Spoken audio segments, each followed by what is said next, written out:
every person in the Latin community and every community in Latin America is very, very different.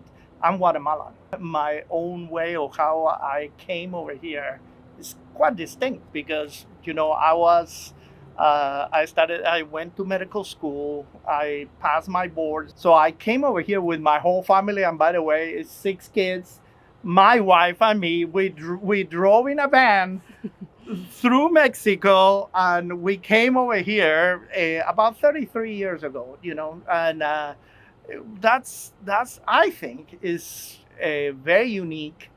Uh, the first thing that we did when we came was go to Disneyland. You know, That's that's everybody's dream in Latin that's what America. everybody's Yeah. dream is, right? And then shortly thereafter, I discovered that I couldn't get a job anywhere Yeah.